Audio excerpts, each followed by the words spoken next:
Olá, olá, olá, boa tarde.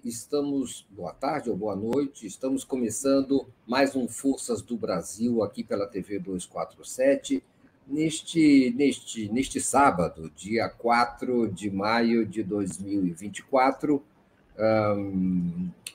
E estamos hoje gravando esse programa na sexta-feira à tarde, por conveniência de agenda. Então, são essas as nossas condições do nosso programa hoje. Muito bem-vindos todos e todas.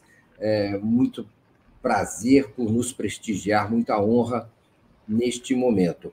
E eu queria dizer que hoje é um Forças do Brasil especial. Hoje nós vamos conversar com e já está aqui no nosso estúdio, já está aqui na nossa frente, como vocês estão podendo ver, o Alisson Mascaro, doutor Alisson Mascaro, e eu queria lhe dar as boas-vindas e uma boa... Bom, como esse programa vai ao ar às 18 horas, já uma boa noite neste sábado, Alisson Mascaro. Um prazer recebê-lo, uma honra, um privilégio tê-lo aqui para conversar conosco sobre sociologia do Brasil. Caríssimo Mário Vitor, é uma honra, uma alegria, um prazer estar com você, você que tem uma trajetória tão especial, tão ímpar no jornalismo, nas comunicações. Para mim é uma especial satisfação nesta tarde e noite estar com você, estar com seu público no Forças do Brasil. Que alegria!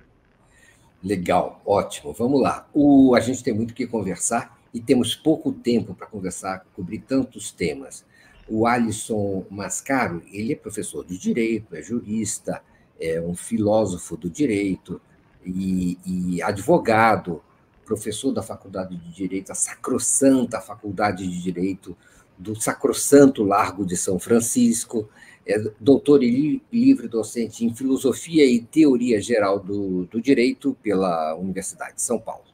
E aí tem uma longa carreira e uma extensa carreira também em diversas instituições, tanto no ensino quanto na pós-graduação, no ensino na graduação e na pós-graduação, e na coordenação, na orientação de diversos cursos, pesquisadores, enfim, tem vários livros publicados, entre eles o mais recente, salvo engano, é este sobre o qual nós vamos falar agora. Nós arranjamos uma boa desculpa para conversar, que não poderia haver desculpa melhor, que é o livro Sociologia do Brasil, que está sendo lançado pela editora Boitempo.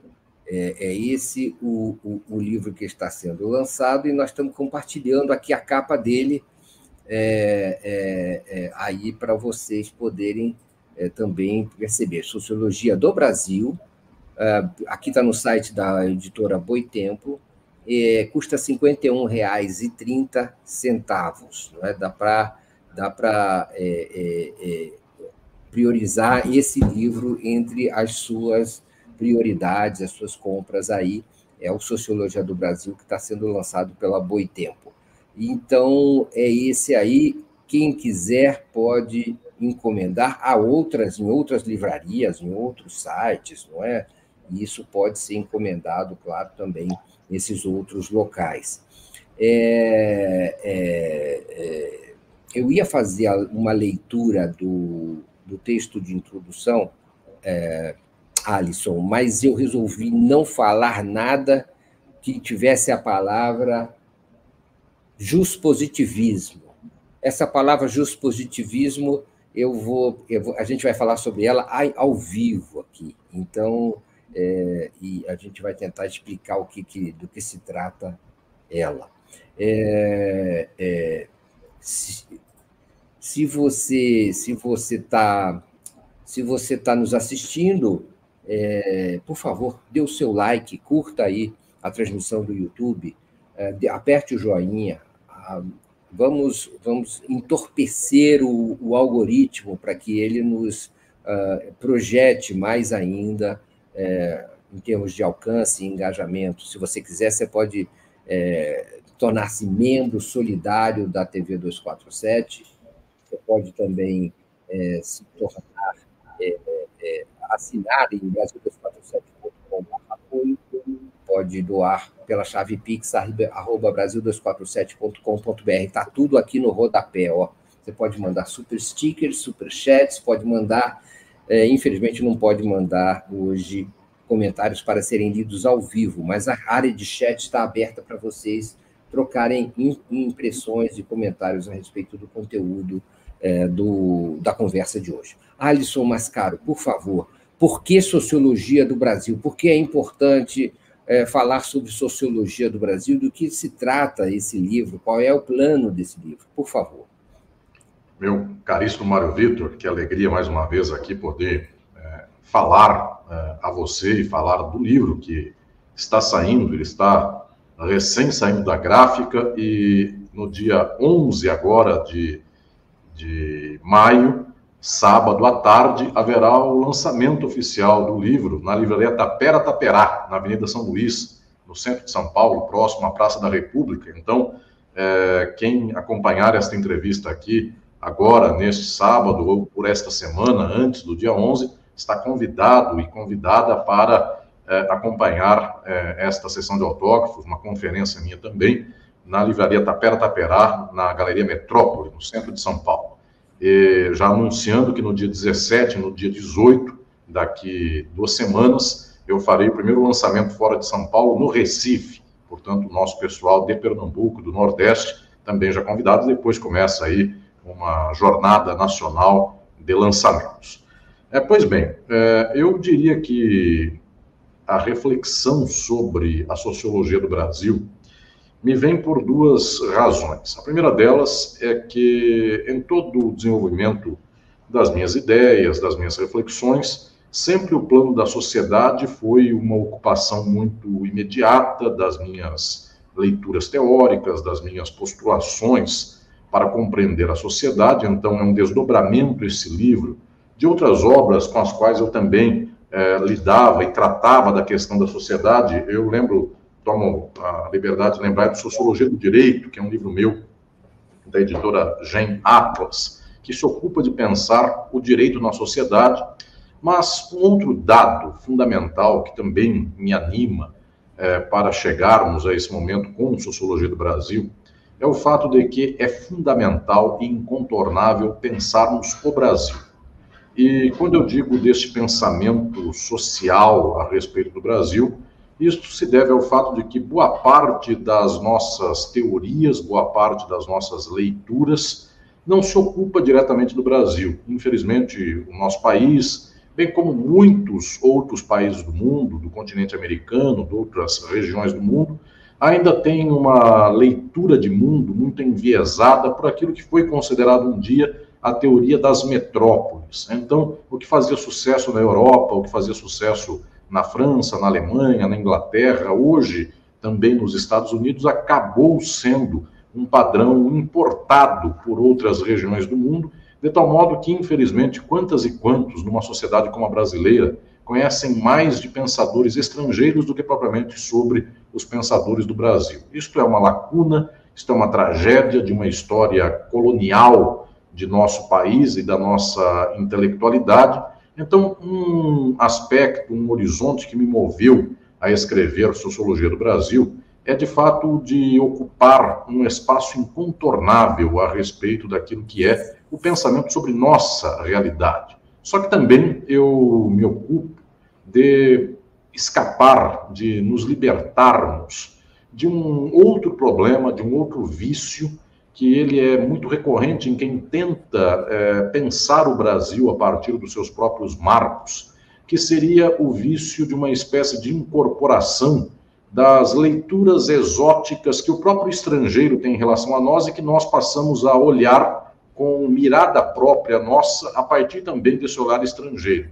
Então, o Brasil, o país do carnaval, o país do futebol, país da alegria, país das pessoas cordiais. Isto tanto é um carimbo que o exterior bate no Brasil, quanto é um carimbo que também brasileiros e brasileiras batem em si próprios, imaginando que, de fato, aqui está a especialidade do Brasil, aqui está a originalidade do Brasil. Então, é um país de gente cordial, um país de gente que se dá no nível dos afetos, mais do que propriamente da racionalidade contratual, outros então vão louvar, até dentro da sociologia, o fato de que o Brasil é um país mestiço, é um país de uma certa concórdia de raças, pela leitura dessa gente, e então haveria aqui uma especialidade do Brasil. Eu também quero, neste livro, organizar uma plataforma de pensamento para evitar tanto, então, agora, dois lados. Um deles é pensar o Brasil a partir de olhar externo, apenas externo, ou pensar o Brasil a partir de um folclore criado e imaginado ou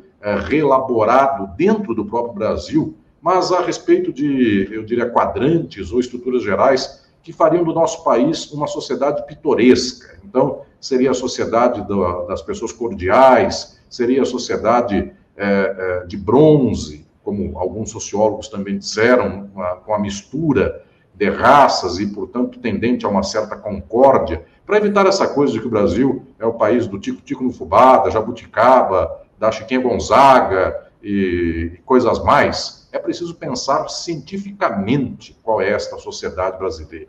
Como se dá essa estrutura? E aí, meu querido Mário Vitor e vocês que me acompanham, nós vamos descobrir, e eu insisto com isso no livro, de que nós temos coisas que são específicas nossas, é a nossa história, é a nossa formação. Basta olharmos para os vizinhos de América Latina, da Argentina até o México, para irmos mais longe. Existe uma miríade de países que se parecem conosco e, ao mesmo tempo, não se parecem a dar de pronto aqui a dimensão da diferença da língua. Fomos, desde 1500, colonizados por Portugal. Tantas outras sociedades foram colonizadas pela Espanha.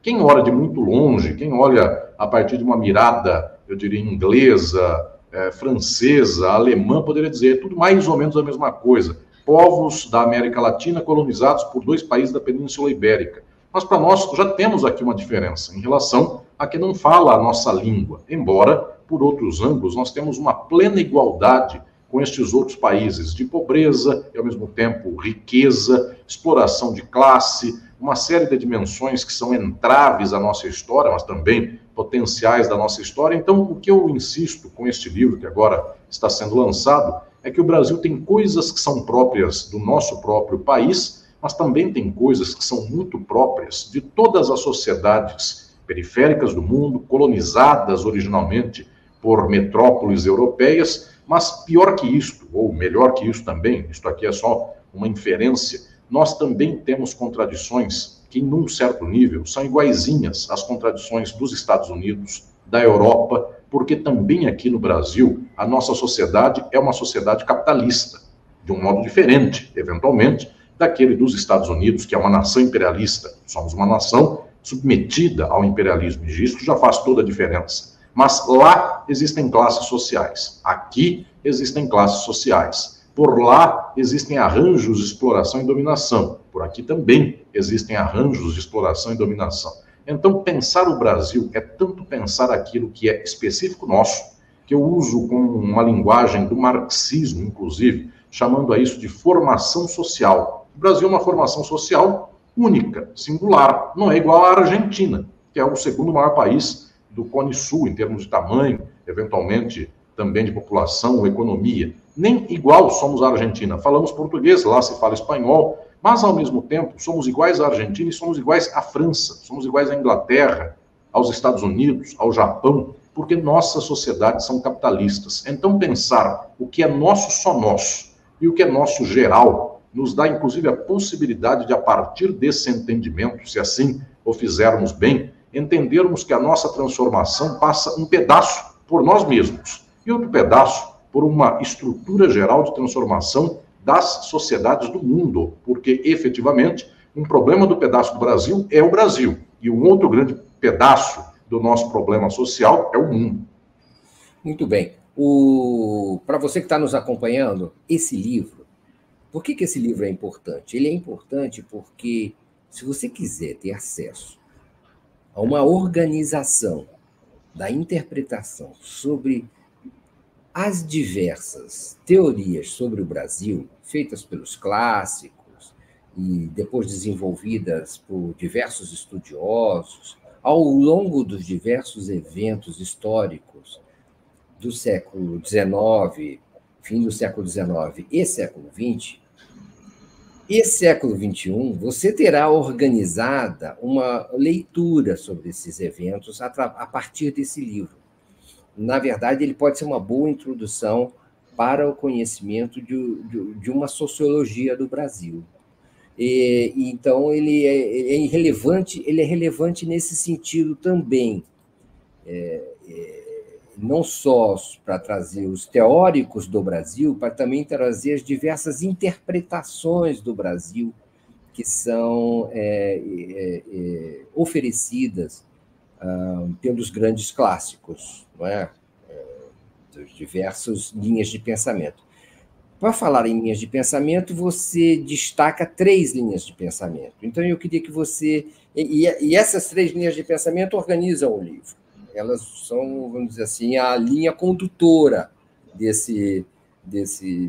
dessa caminhada, pelo esse labirinto do que é o Brasil.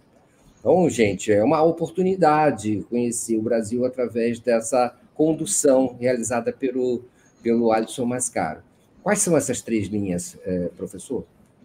Mário Vitor, eu escrevi este livro organizando exatamente 3 linhas de explicação sobre o Brasil, porque eu sempre percebi nos alunos, alunas, pesquisadores, leitoras e leitores de modo geral, que quando alguém quisesse compreender melhor a sociedade brasileira, ele ou ela tinha um acaso de chegar à sua frente um livro, então, ou ir a uma biblioteca, e por lá havia uma miríade, e há uma miríade de livros e autores e autoras tratando a respeito do Brasil. Então, alguém pega, por um acaso, um livro, e por lá existe uma explicação sobre o Brasil. E se, por um acaso, pega um outro livro, essa pessoa olha um livro com o outro e diz, essa explicação é mais ou menos igual a outra, essa aqui difere da outra, por causa disso e daquilo.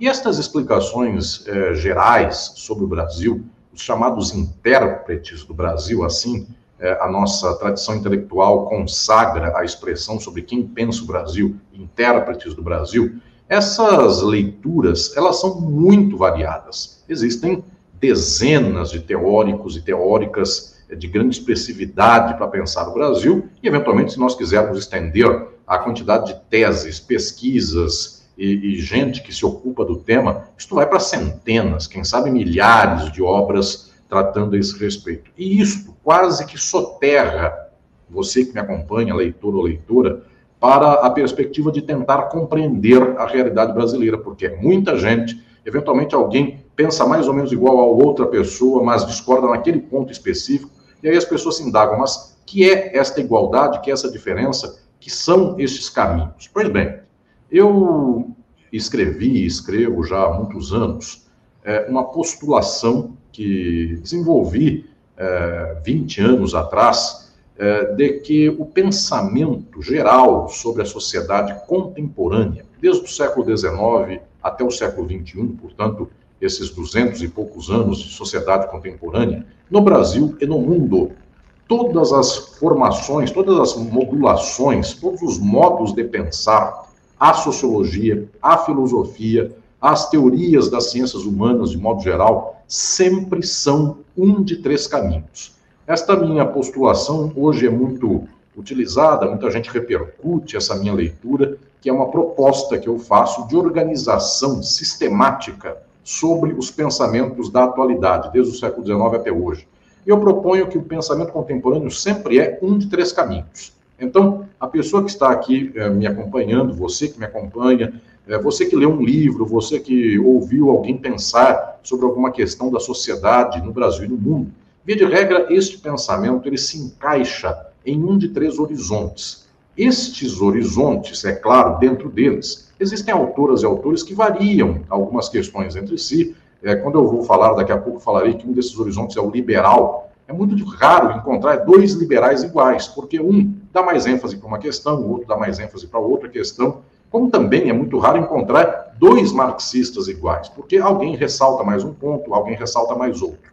Se eu der uma afastada, se eu der um passo para trás, sem olhar tanto a pequena diferença entre o autor tal e qual, se eu olhar um quadro geral, eu perceberei que há um liberal aqui, outro liberal lá, outro liberal lá. Então eu poderia dizer que eles todos, elas todas, compõem um caminho geral que se pode chamar liberalismo.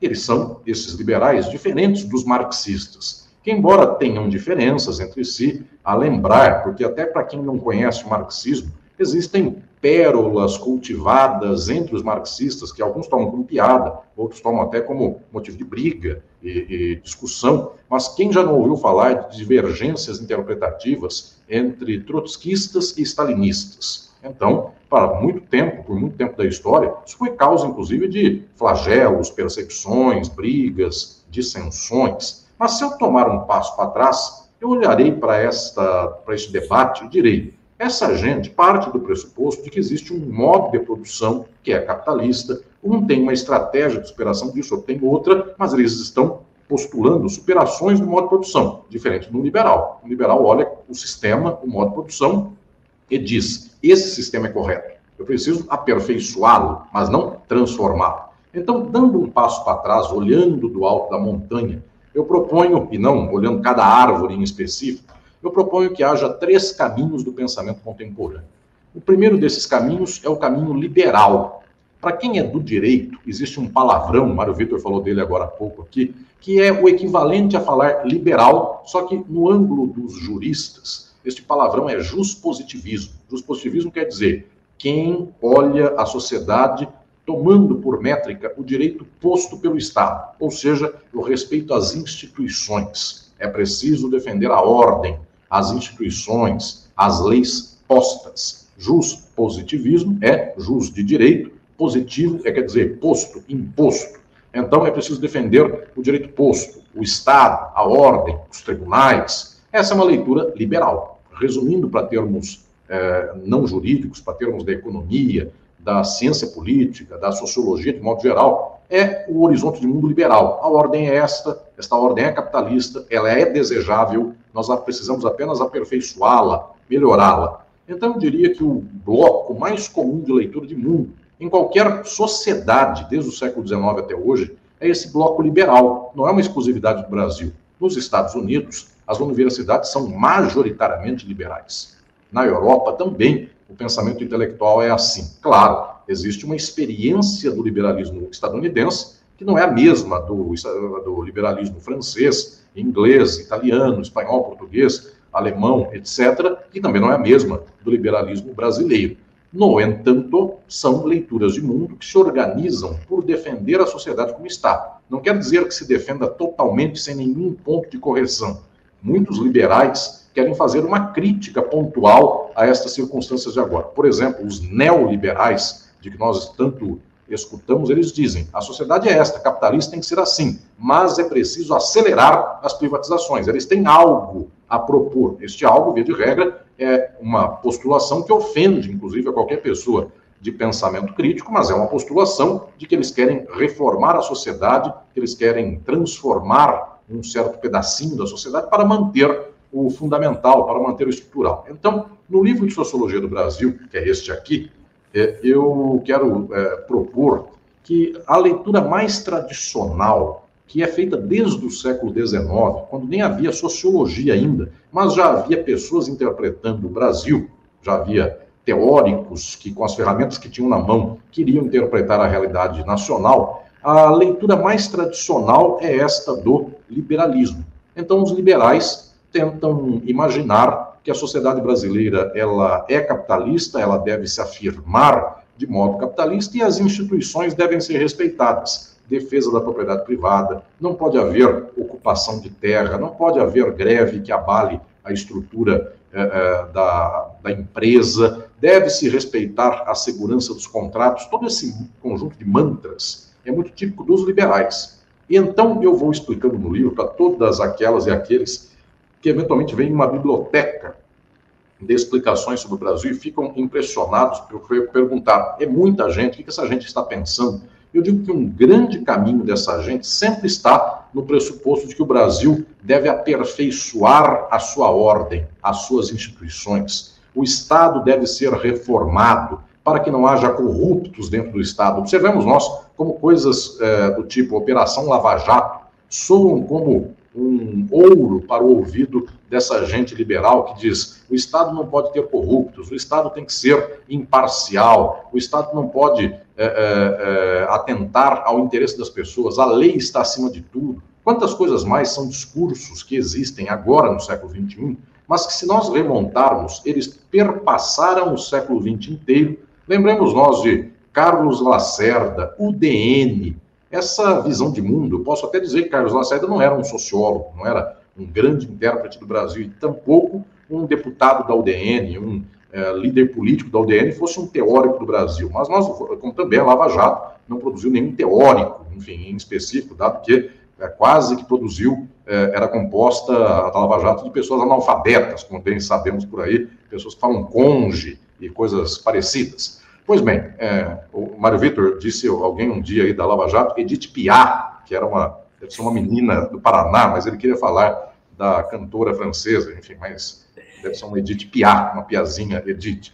Então as pessoas têm dificuldade por ter um repertório intelectual. Mas quando expressam uma forma de pensamento, essa gente, via de regra, essa gente da Lava Jato, essa gente da UDN, essa gente do passado, expressa uma postulação do mundo liberal. A ordem é essa, o Estado é esse, deve-se respeitar o contrato. Portanto, ligas camponesas, MST, MTST, gente que toma propriedade dos outros, toda essa gente deve ser abominada, porque aqui o que importa é a defesa da ordem liberal. E se nós remontarmos bem ao passado, é aí que eu começo o livro, inclusive, falando dos pioneiros, nós vamos ver que antes de haver sociologia bem sistemática, a ciência que os séculos XIX e XX cultivou, antes de haver uma sociologia sistemática, já havia intérpretes do Brasil propondo postulações liberais. E, eventualmente, uma das figuras mais impressionantes para falar a esse respeito é Rui Barbosa, que falava, em termos gerais, sobre a defesa de um Estado imparcial, a defesa da ordem das leis contra o interesse dos homens, ou algo assim. Falava o mesmo que a UDN e o mesmo que a Lava Jato.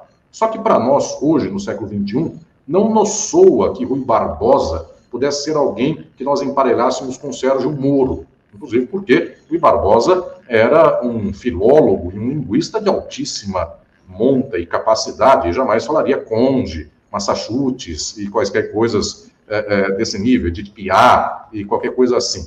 Então, nós não soa como sendo plausível fazer uma linha desse modo, mas incrivelmente é. A política financeira do Rui Barbosa, do encilhamento, era uma política da defesa de não ter déficit fiscal no país, do orçamento fechado para pagar contas, de não investir na industrialização do país. Então, se nós formos observar, este é um jeito de pensar, que é um jeito muito aderente à lógica da burguesia, que quer receber seus dividendos do Estado, quer poder explorar sem muita crítica. Então, o primeiro dos caminhos que eu vou enfileirando, isso vai dando um guia de conexão a você, leitor, é de que existe uma história do Brasil que, desde o século XIX, já produz intelectuais que organizam o seu pensamento de modo liberal. E eu vou retrocedendo, eu vou começando, inclusive, lá de trás para depois ir para frente em ordem cronológica, e vou mostrando que, dentre esses pensadores, nós temos alguns patrimônios liberais que hoje eles são praticamente desconhecidos, ninguém nem lembra destas pessoas, mas que em algum momento defenderam o império das leis contra o império dos homens. E quando falavam do império dos homens, pensavam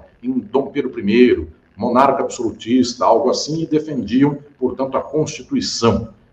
Desde o século XIX, nós temos pessoas com as quais eu começo o livro, inclusive, então, a você que vai ler o livro, vai começar com essa gente, liberais como o próprio Frei Caneca, em Pernambuco, do século XIX, na Confederação do Equador, que propugnava uma ordem liberal de mundo contra a monarquia absolutista de Pedro I. Portanto, havia um horizonte liberal já marcando a independência do Brasil em alguns dos seus setores, como aquele do Nordeste de Pernambuco. E também tivemos aqui em São Paulo uma figura ímpar dos liberais, que foi o padre Diogo Antônio Feijó, o primeiro líder político do Brasil que foi votado para ser governante do Brasil de modo nacional, quando Dom Pedro I abdicou e foi para Portugal, deixou o trono para Pedro II, seu filho que tinha 4 anos. Enquanto este menino não se tornava adulto, foram regentes a governar o Brasil, e a primeira vez que o Brasil votou de norte a sul para escolher o seu governante foi quando escolheu o regente. Isto foi entre um governo imperial e outro, e nesse momento ganhou a eleição de modo majoritário, expressivo, essa figura muito ímpar do padre Diogo Antônio Feijó, que então nós conhecemos por regente Feijó, ou alguns chamam de senador Feijó, porque quando foi eleito regente ele era senador. Pois bem, era um padre pobre do estado de São Paulo, um padre com filhos contra o celibato, uma figura muito exótica, até nos termos do século XIX, uma figura bastante popular, bastante dada ao povão, e, portanto, a elite imperial não gostava do padre Feijó, mas que teve um papel decisivo, inclusive era um liberal, lá na primeira metade do século XIX. Então tem uma história de liberais no Brasil, dos quais o padre Feijó, dos quais o próprio Frei Caneca são figuras, eu diria, à esquerda do liberalismo. Então, são figuras de uma posição um pouco mais crítica dentro do liberalismo. Mas também há figuras que são liberais de direita, nós chamaríamos hoje neoliberais, se fosse o caso.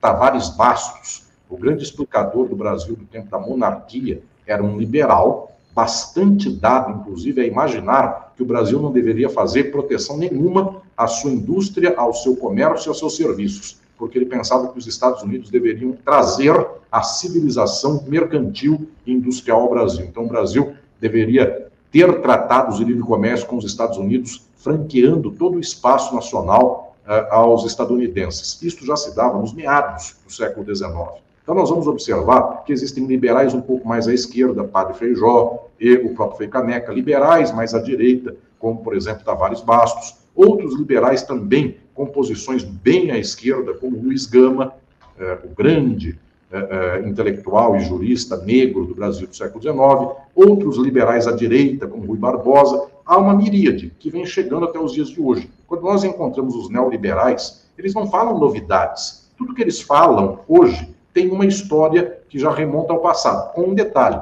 boa parte desses neoliberais nem sabe que existiu Tavares Bastos, nem se sente descendente do Tavares Bastos. Eles descobrem as interpretações do Brasil porque, via de regra, são as que saem no jornal. É essa que a televisão majoritária do Brasil passa por aí. Então, esse é um caminho liberal. Se me permite, meu querido Mário Vitor, eu quero também já falar dos outros dois caminhos que organizam a leitura do Brasil. Eu busco aqui ensinar e estabelecer um sistema didático de que existem três grandes interpretações do Brasil. A segunda das interpretações é aquela das leituras de mundo não liberais. E olhem que eu chamo essa leitura pelo negativo, porque liberal é aquele ou aquela que pensam que o Brasil deve se organizar pelo capitalismo, deve se organizar conforme leis que são as mesmas na Europa, as mesmas nos Estados Unidos, livre comércio, respeito à propriedade, deve haver um governo imparcial das leis acima dos homens, como se dizia no antigo jargão desses liberais. Esse horizonte de mundo é definido por uma positividade. As pessoas são liberais. O segundo caminho eu defino pelo negativo. É gente que não é liberal. Mas é gente que também não é marxista, porque o marxismo é o terceiro caminho, daqui a pouco eu falo dele. Eu quero falar aqui desta gente que não é nem liberal, tampouco é marxista. Então eu abro uma gaveta no meio entre o liberal e o marxista para falar que existem muitos pensadores que têm posições peculiares e que nós não podemos chamá-las de liberais, mas também eles não são marxistas. Esses pensadores, cada qual tem um modo de pensar, eles são juntados aqui, unidos pelo negativo, não são nenhum nem outro. Então é uma espécie de vale-a-couto, onde cabe muita teoria, muita gente muito dispar uma com a outra. Mas o que eles têm em comum? Um louvor à coesão social ímpar que tem o Brasil, não por causa da lei. Quem é liberal defende que o Brasil tenha leis iguais às leis dos Estados Unidos. Então o Brasil deveria ser um país igualzinho aos Estados Unidos. E o que falta a nós é chegar ao modelo estadunidense, que é a Operação Lava Jato. Ela imagina isso. Falta ao Brasil um sistema de regulação dos contratos e das empresas como o dos Estados Unidos. Vamos torná-lo igual à Europa. Esta outra leitura não liberal não pensa assim. Essa outra leitura é uma leitura mais conservadora, mais reacionária, muitas vezes. Detalhe, até com gente que não é conservadora e não é reacionária, tem posição progressista, mas parte também de um pressuposto não liberal. O que essa gente diz? Diz assim, o Brasil não é igual aos Estados Unidos. O Brasil não é igual à Europa. E muitos desses, os mais reacionários, dizem: o Brasil sequer é igual à América de colonização espanhola. Muitos propugnam isso, inclusive. O Brasil é um caso ímpar no mundo. Então, é um país, aí pode vir o que quiser, as pessoas preenchem os pontinhos como queiram. É um país tropical, é a maior nação do mundo que foi erguida e erigida nos trópicos. É um país com uma gente muito peculiar. Aqui a gente se beija, aqui a gente se abraça. O estadunidense mal dá a mão. Aqui a gente já dá 3 beijinhos e qualquer coisa assim. Então começa a pegar aqui um certo exotismo para dizer: o Brasil não deve ser tomado de modo liberal igual aos outros. Tem coisas nossas. E o maior pensador, o maior exemplar dessa leitura foi Gilberto Freire. Gilberto Freire, em obras como Casagrande e Senzala e tantas outras obras, ele busca organizar uma explicação do Brasil, mostrando uma certa docilidade brasileira.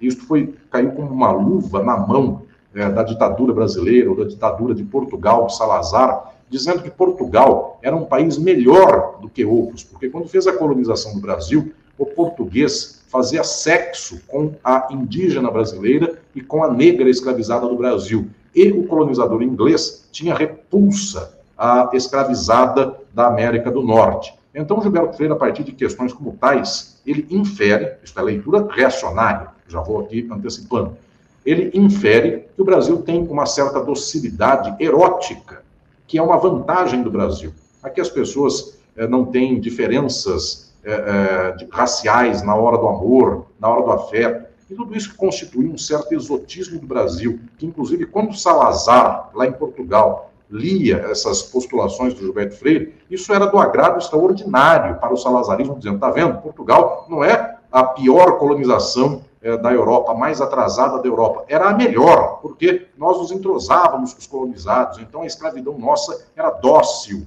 E essas imagens de que a escravidão brasileira fosse menos pior do que a inglesa lá nos Estados Unidos da América, isso organizou um certo sistema de pensamento brasileiro que, inclusive, até hoje, para a direita e a extrema-direita, faz com que essa gente diga assim: o Brasil não é racista, aqui as pessoas são amigas umas das outras, e essa infâmia, inclusive, porque isso é uma infâmia, essa leitura de que o Brasil não tem racismo porque as pessoas, aí vem essas frases horrendas e absurdas, nojentas, que dizem assim: a pessoa não é racista porque tem um amigo negro, porque a sua empregada doméstica é negra e é como se fosse de casa. Esses horrores têm um lastro sociológico. Gilberto Freire habilitou muito um pensamento nesse sentido.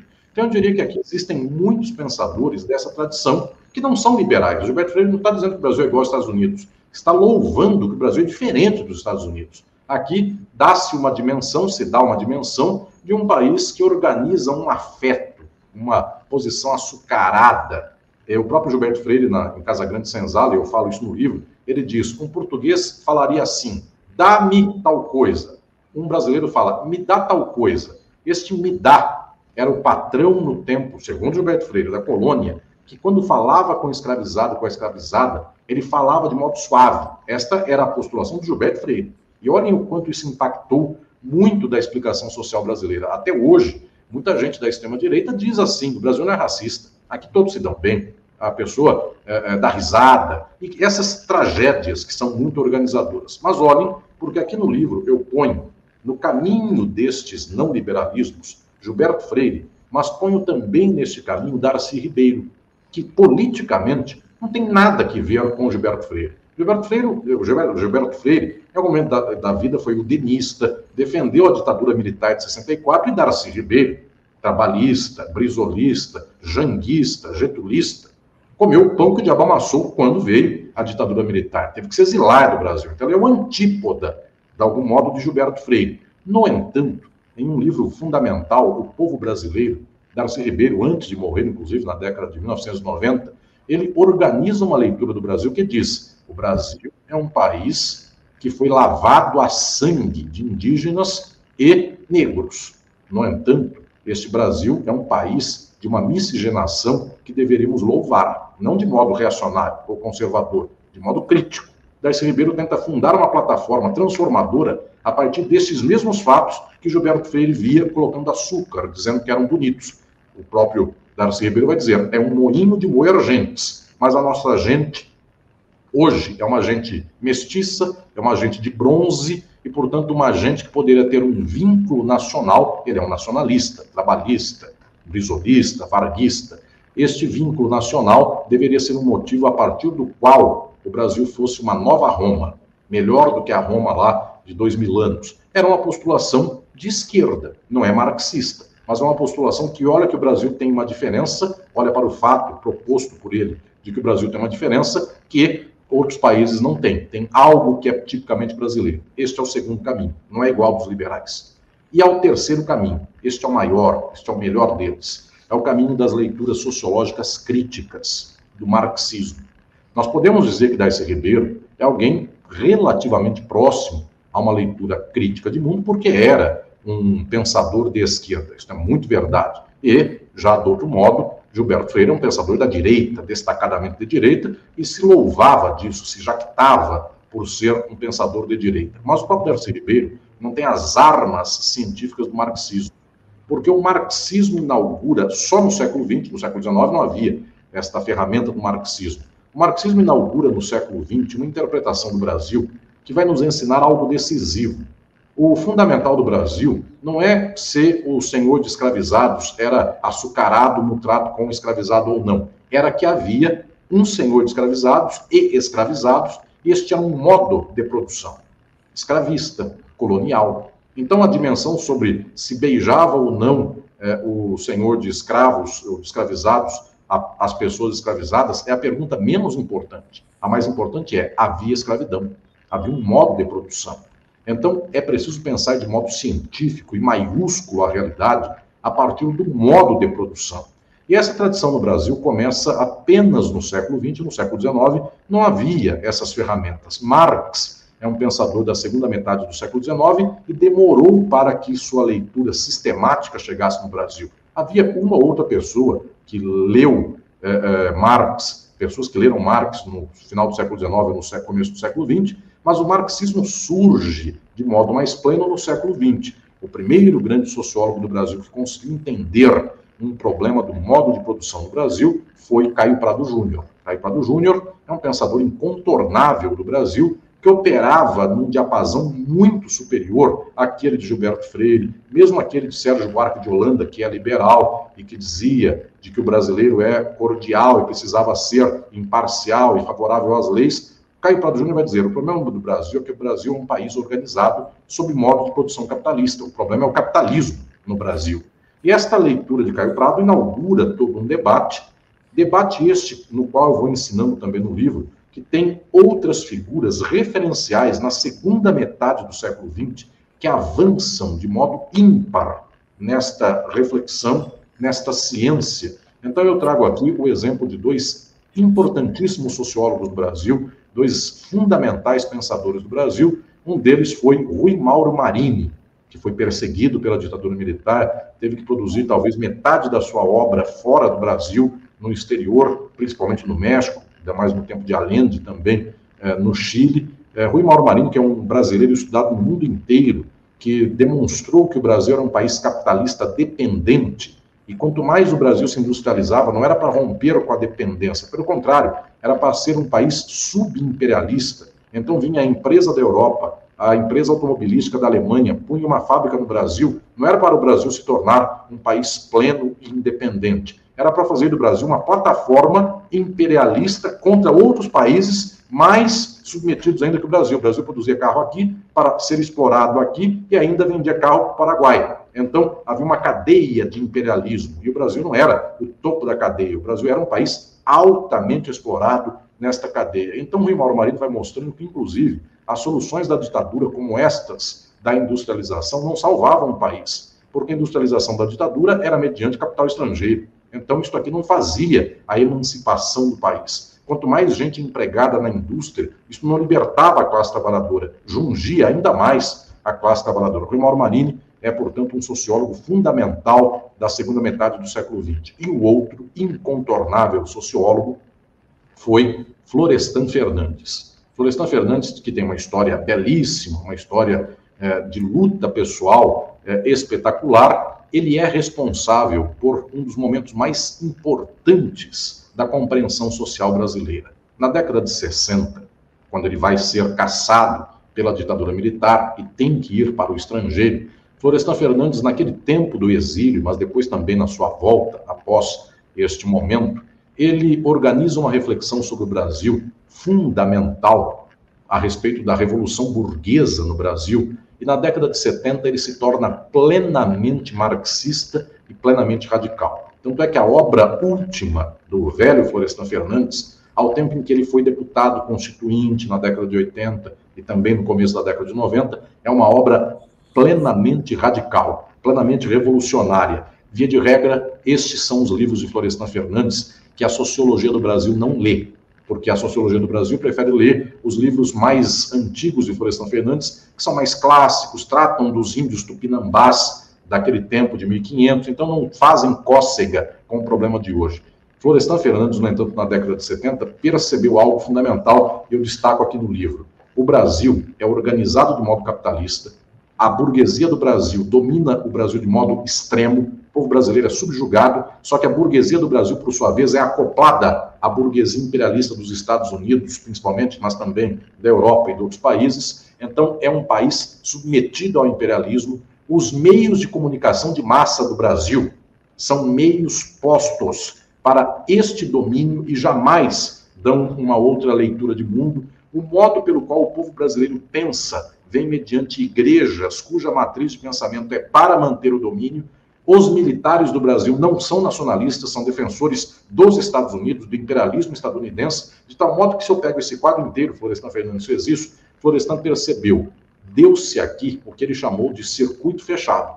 O Brasil é totalmente encadeado para a lógica de exploração do capital, e o povo é organizado para não entender isso, para pensar que é assim mesmo, que o povo deve lutar pelo seu e não mudar a sociedade, que Deus quis assim, a televisão ensina que é assim que tem que ser, etc. e tal. O Florestan Fernandes percebeu, com este sistema, nós temos um circuito fechado, e deste modelo, só assim, não adianta reformar as instituições. Todas as instituições são do capital. Então, dizia o Florestan Fernandes, apenas a luta socialista quebra este modelo. Aí, quando vem a Constituição de 88, o final da ditadura, Florestan era deputado federal, todas as pessoas liberais de esquerda diziam, agora o Brasil vai, porque agora nós não temos mais ditadura, teremos democracia, teremos uma ordem que nos habilitaria a crescer democraticamente. Foi a ilusão do PT, foi a ilusão do PSDB e de outros partidos mais liberais. Pois bem, Florestan foi contra toda essa leitura, embora ele fosse um deputado do PT, mas era um deputado do contra,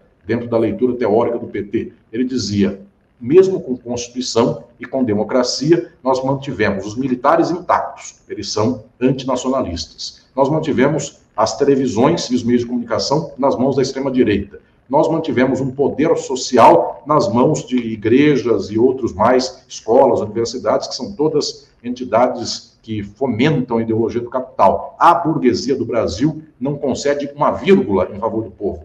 A burguesia do Brasil é submetida à burguesia dos Estados Unidos. Prefere viajar para Miami do que qualquer outro lugar. Conhece mais Miami do que propriamente São Paulo. Então, o que nós vamos dizer, o que Florestan vai dizer, é que nós não saímos desse quadro. Ele já anunciava, o Brasil, por mais que tente arranhar para ver se quebra essa casca com a democracia não é suficiente para fazer o Brasil sair do lugar. É preciso socialismo. E, dito e feito, nós tivemos aí décadas de experiência democrática e o Brasil, o que conseguiu sair do lugar, vem um golpe em 2016 e volta tudo para trás. E agora, se o Lula consegue 2 ou 3 coisinhas, nada garante que daqui a um pouco não se quebrem essas 2 ou 3 coisinhas. Então, essas leituras críticas são fundamentais. E no livro, eu lembro de Caio Prado, lembro de Rui Mauro Marini, lembro de Florestan Fernandes, mas também lembro de uma miríade de outras pensadoras e pensadores fundamentais que avançaram nessa leitura crítica. Então, eu lembro de Ciro Flammarion Cardoso, Jacó Gorender, que mostraram que o Brasil é um país muito peculiar, porque ele não foi como um país da Europa que saiu do feudalismo e chegou no capitalismo.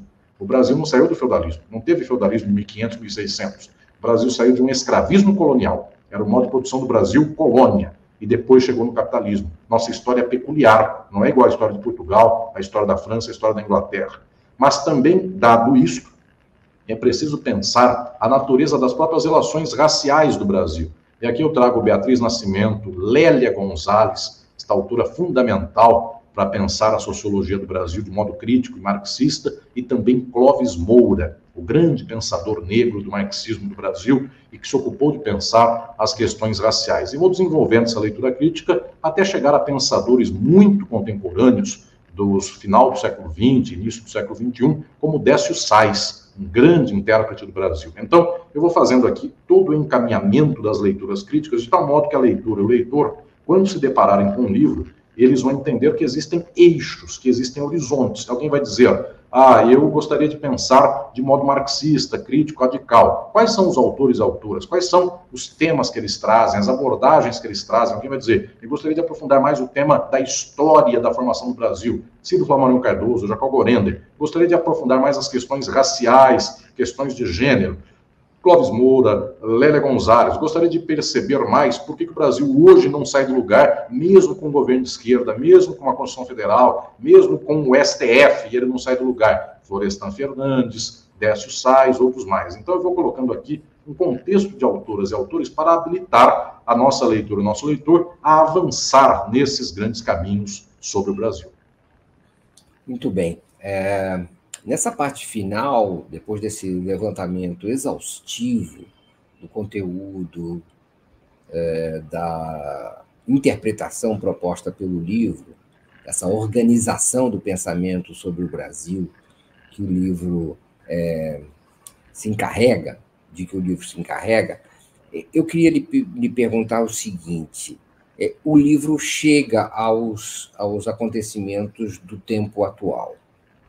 E ele trata nessas perspectivas de enquadrar a redemocratização de 1984-85, também a Constituição de 88, enfim, o período, digamos, democrático, depois o golpe de 2016... E a retomada, de certa forma, impressionante, da liberdade do presidente Lula, a vitória contra um governo fascista, com o apoio, aparentemente, de uma parcela do STF, que, digamos, deu uma pirueta e resolveu voltar atrás naquilo que havia conduzido ao golpe de 2016, incrivelmente. Às vezes eu fico perguntando, assim, lendo o seu livro, se você considera que a Constituição de 88 foi positiva ou negativa, porque se ela foi positiva, ela trouxe, de certa maneira, certas conquistas, ou ela trouxe uma espécie de princípio das conquistas, e, ao mesmo tempo, ela parece ser uma Constituição que é uma Constituição enganadora, que ela é uma espécie de barra de contenção, dique de contenção das verdadeiras transformações necessárias ao Brasil. A mesma coisa me parece em relação ao papel do Lula e do petismo no Brasil. Parece que, ao mesmo tempo, são positivos, mas também são aqueles agentes que, digamos, de certa maneira, barram as transformações mais profundas necessárias e acabam sendo, digamos, partícipes de uma ordem que não avança. Afinal de contas, a Constituição de 88, os governos petistas, a reeleição do presidente Lula, é boa ou ruim, avança ou não, e da mesma maneira, algumas instituições jurídicas, não é? Do direito, da justiça, como o Supremo Tribunal Federal, nessa, digamos assim, nesse trapézio que a gente testemunha no Brasil, de uma maneira talvez inédita no mundo, única no mundo, em termos da amplitude das mudanças. Mário Vitor, eu, agora publicando o Sociologia do Brasil, um dos meus livros anteriores, que também é da Boitempo Editorial, é Crise e Golpe. Por Crise e Golpe eu o escrevi ao tempo em que Temer estava no apogeu do golpe e Bolsonaro estava ganhando a eleição, né, em 2018. Então, eu, naquele momento, postulei uma interpretação muito divergente da interpretação tradicional das esquerdas do Brasil. E Sociologia do Brasil avança naquela interpretação e mostra como é que isso se dá na sociabilidade brasileira. Eu disse em Crise e Golpe que 1988 teve um impacto no Brasil. É claro, nós tínhamos uma Constituição de 67, 69, e que teve, inclusive, atos institucionais emendando este farrapo de Constituição ditatorial. E a Constituição de 88 é uma Constituição democrática. Eu falei aqui do velho Florestan Fernandes, que foi um deputado constituinte, como vários e várias outras, que tiveram uma qualidade muito grande, embora eles fossem amplamente minoritários. No entanto, tinham lá uma tentativa de enviesamento para ver se a Constituição ficava um pouquinho mais progressista. Então, óbvio que a Constituição é melhor do que o AI-5, isso é inegável, bem como óbvio que o governo do presidente Lula é melhor, muito melhor do que o governo anterior, e mesmo o anterior do anterior, que deu o golpe, porque a comparação nem é permitida nesse caso. Enfim, é comparar qualquer coisa com um horror. Então, a dimensão aqui é outra. Esse aí é o Crise e Golpe, Mário Vitor. Exatamente esse é o livro que antecede a reflexão sobre o Brasil, deste livro aqui, que é o Sociologia do Brasil. E em Crise e Golpe, eu postulo uma teoria, uma interpretação muito peculiar. Em que Crise e Golpe eu digo que 88 existiu a Constituição, a democratização, que vem de 84, 85.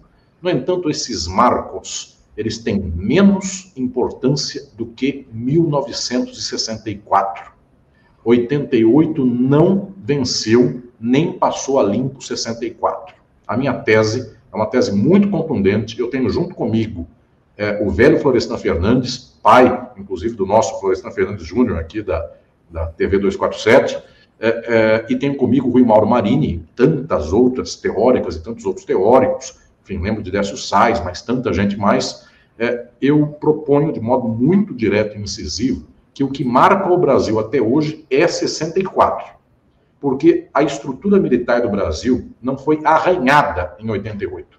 Ela se manteve mais ou menos igual, tirando uma coisinha que outra lá, mas ela manteve, inclusive, na Constituição, estes arremedos de interpretação que até outro dia geravam aí a hipótese de que eles fossem poder moderador, e que ainda não acabou, porque mesmo que o STF tenha dito que eles não são poder moderador, eles continuam achando que são. Então, 88 não tocou no fundamental dos militares. E o fundamental dos militares se deu em 64, porque em 64 eles deram um golpe e nada aconteceu contra eles. E este golpe, depois de 84 e 85, não sofreram sanções substanciais. Ele vai dizer, mas eu conheço um processo que houve de um cara lá que era de patente baixa e sofreu um processo. Um ou outro só nesse nível, mas nenhum general sofreu processo, nada foi confrontado em nível extenso. A Argentina confrontou de modo melhor a ditadura dela do que nós aqui. Então, 88 não superou 64. 88 é menor do que 64. A ditadura é a mesma nos termos dos militares. Perseverou por depois de 88 e a gente só foi perceber isto de modo patente em 2016 para frente, quando percebeu-se que o quadro era igual ao de 64. As mesmas idiosincrasias, a mesma turma do Silvio Frota, a mesma ideia de que eles prendem, arrebentam e qualquer coisa dessa, tentativas obtusas de golpe aqui, golpe ali, Rio Centro, derrubada de torre de energia elétrica, são esses estratagemas, eu diria, de baixo nível, e claro, infames, porque morrem pessoas com esses estratagemas, e que vão destruindo um país. Se nós observarmos, Mário Vitor querido, 64 organizou o poder comunicacional do Brasil nas mãos da Globo e das adjacências. E 88 não deu poder comunicacional para as bases, para as massas. E a gente fica nesse quadro até hoje. Então, o padrão brasileiro é 64, que organizou a Globo, organizou o jeito pelo qual o militar manda e desmanda, organizou o sistema político constituindo sempre uma massa que, quando eventualmente, politicamente, a esquerda tiver qualquer pretensão um pouquinho maior, vem organizado um centrão. Então, o centrão é uma organização da ditadura, porque lá tinha senador biônico, lá tinha uma estrutura pela qual estados que eram controlados mais facilmente pela arena tinham expressividade eleitoral maior do que os que eram menos controlados. A ideia de fazer centrão já vem desde muito tempo, isso vai se reproduzindo. 88 não acabou com isso, pelo contrário, facultou coisas como tais. E aquilo que 88 parece que contribuiu de bom, que é dar poder para o Ministério Público, para que ele olhasse as garantias institucionais, democracia e direitos humanos, dar poder aos membros do Judiciário para ver se eles melhorariam o país um pouquinho, deu no Dallagnol e no Sérgio Moro. Então, a parte boa, dita boa da Constituição de 88, como não tocava no problema do capitalismo, como não tocava nas lutas sociais decisivas, pelo contrário, aumentou o salário de juiz, aumentou o salário de procurador e falou, agora vocês cuidam do país. Resultado, Moro e Dallagnol. Então, efetivamente, esta ordem, que hoje, inclusive, peculiarmente, eu tenho que até olhar na agenda, que quando eu falo, hoje, maio de 2024, parece que o STF está do nosso lado, do lado bom.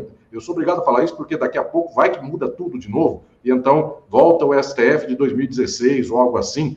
Hoje parece que está mais ou menos do nosso lado, mas ontem não estava, amanhã não vai estar de novo, e o padrão mais ou menos da organização jurídica do Brasil é o padrão do Sérgio Moro. É raro quem não tenha essa forma de pensar o mundo. Portanto, este horizonte, ele é o horizonte que veio de 64. 88 fez um certo arranjozinho menor, teve contribuições, claro, mas esses arranjos não foram suficientes para desestruturar o quadro geral, porque agora eu lembro do fundamental. 64 reorganizou, em termos maiúsculos, o latifúndio, que impediu qualquer reforma agrária. E 64 reorganizou o sistema especulativo do Brasil.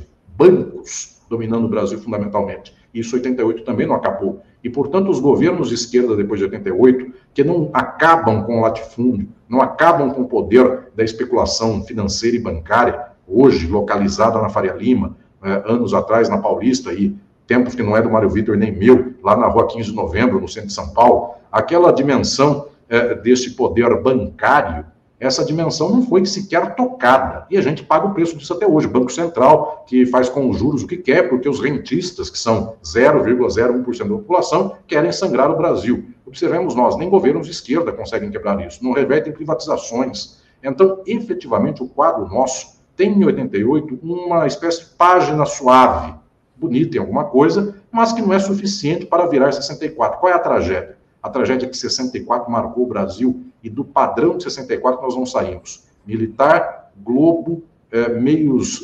organizacionais políticos do centrão, economia dependente de latifúndio, que na década de 60 tinha uma cara e hoje é o agronegócio, é a outra cara do mesmo, e sistema banqueiro, sistema especulativo e coisas mais. O padrão do Brasil é o mesmo. Com esse padrão a gente não sai do lugar. É o que Florestan falava na sociologia dele, de um circuito fechado. A gente sai muito pontualmente, uma coisinha, uma migalha aqui, outra lá, se consegue disso. Mas até essa pequena migalha, o dia que o capital não quer, o dia que o militar não quer, o dia que o sistema comunicacional não quer, os aparelhos ideológicos não querem, essa migalha é tomada de volta, nem isso fica para o povo. Então, efetivamente, qual é a nossa tragédia? A nossa tragédia é que desde o golpe militar, a cara do Brasil, a sociologia sobre o Brasil, o jeito pelo qual a gente vê o Brasil, essa cara é a mesma. Só que tem uma tragédia a mais. Em 64, havia mulheres e homens de grande capacidade, eu falo de muitos deles aqui, que diziam, é preciso transformar o Brasil, transformar radicalmente, estruturalmente. Um homem que nem era grande coisa em termos de transformação estrutural, mas era alguém nesse quadro, e caiu por causa disso, que era João Goulart, dizia de reformas de base.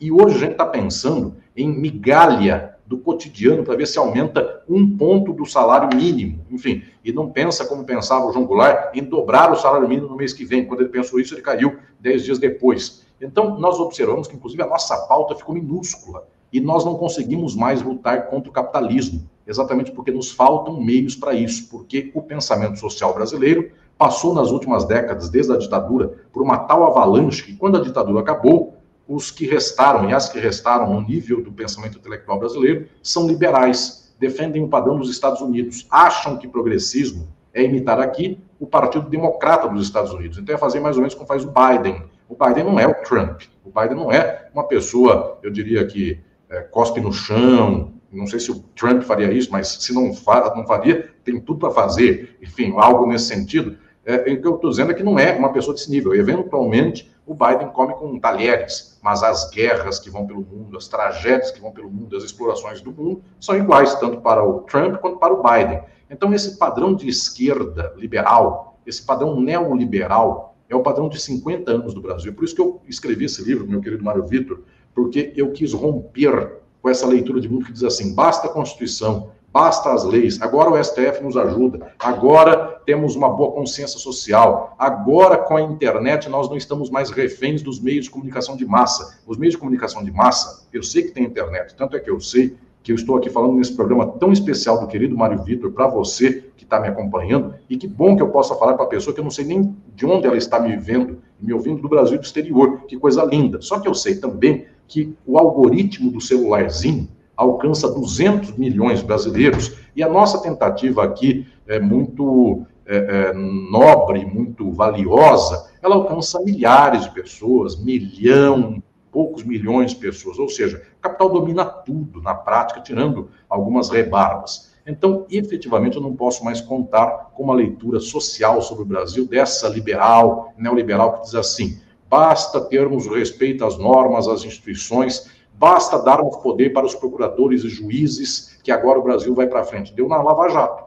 Exatamente, deu poder para a gente que se sente aqui uma classe econômica abastada, dizendo qualquer coisa que a esquerda fizer, eu vou perseguir. Esta posição que é de extrema-direita. Quem observar a média da ideologia da Lava Jato é uma média ideológica de extrema-direita. Tanto é que esses procuradores e juízes, quando vão para a política, vão diretamente para partidos de extrema-direita, posições de extrema-direita.